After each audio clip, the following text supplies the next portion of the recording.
Hello and welcome back to Exothermic Plays Games. I'm Exothermic and the date today is Sunday, April 14th, 2024. That means it's the 105th day of ranking my favorite video games through each day of the year. Coming in at number 262 is DC Universe Online. Some kind of trap. Why should we trust you? Because if you don't, Earth is doomed. I've stolen Brainiac's exobytes and released them into Earth's atmosphere. They hold the powers stolen from the heroes and villains of my time and will bestow them on anyone they contact. The exobytes will create a new breed of superhuman to fight Brainiac's invasion. You must teach them to use their new abilities, for they must be on the front line in the coming battle, or my grim future will become your own.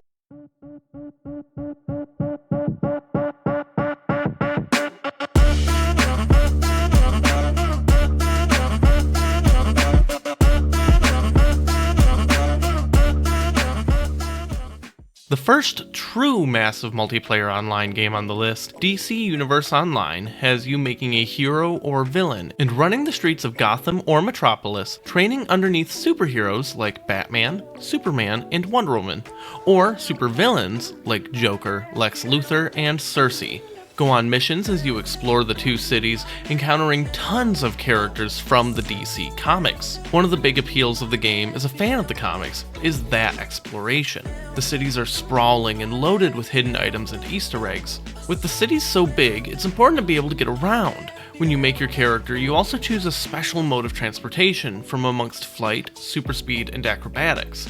You'll even find races throughout the cities that you can do as time trials for bonus rewards. A lot of the items and rewards you'll get from city exploration are in the form of cosmetics. The way you can customize the appearance of your gear in DCUO isn't exactly groundbreaking nowadays, but they were among the first to do it at the time. It took years for World of Warcraft to implement their transmogrification system, and even then, large parts of the way DCUO handles it are more user-friendly today. Any equipment you ever get, you'll be able to access the appearance in the character customization window and swap them around whenever you want. There's no currency, real or otherwise, that you have to spend to do so, and you can do this from anywhere.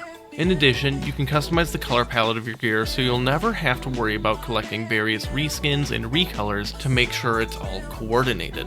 Cosmetics are cool and all, but how about combat? As you level up, you learn new abilities and can customize your loadout to suit your playstyle and needs. Each character can swap between two different roles from amongst the trinity of tank, healer, and damage, though those roles are less rigidly defined than in some other games. Most of the combat is done through left and right clicking for attack combos and throwing abilities into the mix as needed. You run around doing missions, progressing a local story of either causing or solving mayhem depending on whether you're a hero or villain. And each local storyline builds up to an instanced encounter with a boss fight. Some of those fights are actually pretty cool and have fun storylines. Ultimately though, I never actually stuck around long enough to get to max level in this game, not because the game wasn't fun, it very much was, but because I didn't have the time to devote to it on top of everything else I was doing.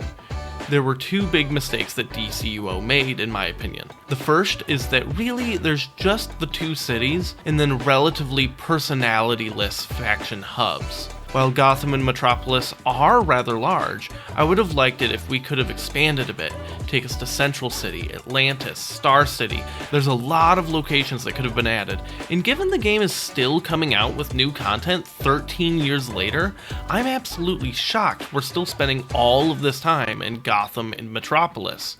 The second thing DCUO did wrong was the delay of multiplayer content. There's reasons why leveling to interact with other players. After all, it is an MMO, but they're extremely limited.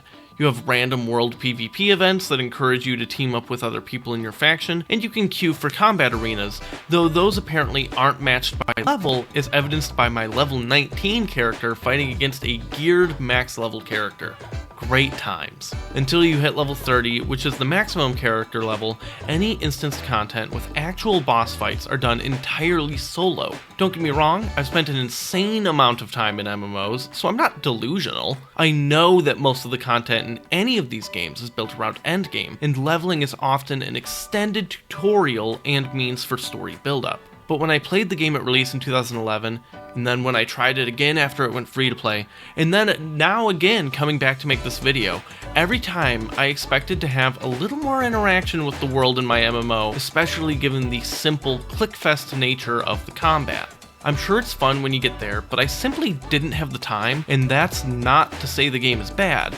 It's not super high on the list, but it's better than a lot of other games, including a dozen or so MMOs that I played that didn't make the rankings at all. The game is free and fairly generous in its free-to-play model. If you like DC Comics and want to run around that world, it's worth checking out, especially with the rare opportunity to play as the villains.